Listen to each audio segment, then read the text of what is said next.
You've been offered a contract to publish your board game, but what if you want to make a spin-off or a new edition? What if the publisher decides to do it without you? What if they make a digital game or an app? How do you make sure that you're included and properly remunerated? I'm Adam Porter. I'm a board game designer from Wales, and in this series of short videos, I'm taking a look at licensing contracts between designers and publishers. If you're finding these game design videos helpful, please share them with other designers and don't forget to subscribe.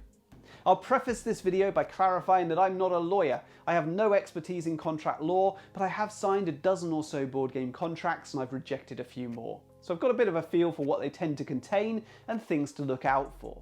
That said, if you have any queries or concerns about a contract which has been proposed, please do get appropriate legal advice before signing. Don't blindly follow my advice. I've selected a few short passages from contracts which I've seen and I'm going to share them with you. In this video, I'm specifically focusing on expansions, adaptations, digital additions, and improvements to your game.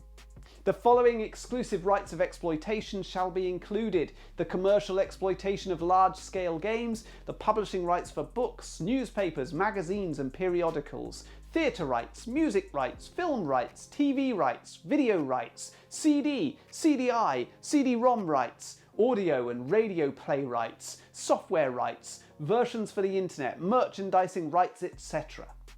Most contracts will have clauses along these lines, big, broad lists of different forms of media and physical forms, often which feel like they couldn't possibly ever have any relevance to your particular product.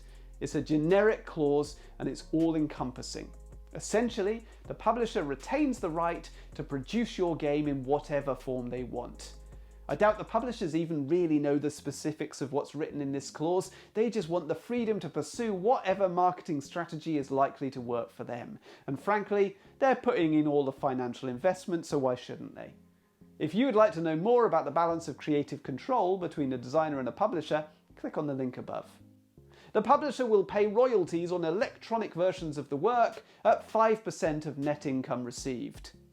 I talked about this in my previous video about royalties, but consideration of digital editions is often not included in contracts, and I think it's increasingly important. Often publishers will release a free version of your game on one of the online gaming platforms, and how are you going to be recompensed for this? Maybe it isn't necessary because it's advertising your game and driving sales of physical copies, but what if your game's between print runs? At that point, the game is available for free and you're receiving nothing. I think this should be discussed at the very least in every contract negotiation, and in many cases I think a specific clause should be included. The clause I showed you, 5% of income from digital editions, seems very low to me. The costs to the publisher are in many cases likely to be much lower than a physical edition, so I would hope to see a higher percentage. That said, a polished app-based implementation could be expensive to produce, so as always, negotiations should be constructive and respectful from both sides. In order for the publisher to maintain a perfect coherence in the marketing of the game, the author shall first submit to the publisher any add-on, expansion, or new version which he or she intends to develop. Many contracts discuss expansions and new iterations of games. If you had created Azul, presumably you would have wanted the opportunity to develop Summer Pavilion, Queen's Garden, and Stained Glass of Sintra. This could be stated in the contract. Should the publisher refuse to publish the proposed derivative work, this refusal does not entitle the author to propose the work to any third party, as all derivative works based upon the game are herein acquired by the publisher. This is an important clause, and it's pretty limiting for the designer. In 2020, it was reported that Bruno Catala and Sergio Lage were working on a re-implementation of their influential 2005 cooperative game Shadows over Camelot. The new version, Shadows over Brooklyn, would be set in a steampunk world with several new mechanisms and in many ways improve upon the original. Days of Wonder, who published the original, declined to offer to publish the new version, and Catala went public with his disappointment.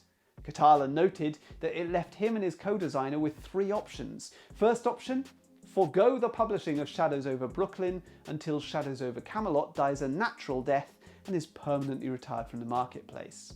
Second option, decline to approve the next print run of the original by Days of Wonder, effectively terminating their contract. Or third option, license Shadows over Brooklyn to a new publisher regardless, since this is a new game with new mechanisms and a new theme.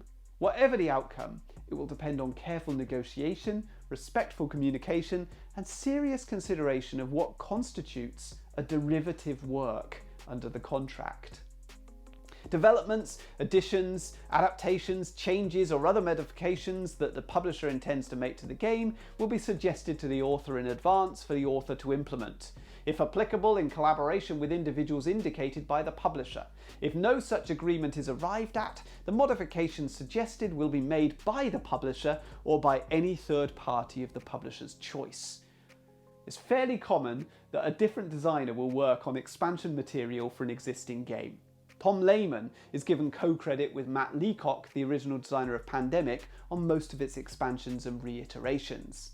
Rainer Knizia is credited as designer on the two-player re-implementation of Carcassonne called Carcassonne the Castle.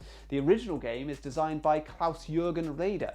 In these instances, you might want to check that the contract has a stipulation that you'll receive royalties for this expansion material, whether you worked on it or not. If the designer performs the work required to complete the expansion or iteration, the designer will be owed the royalties stated.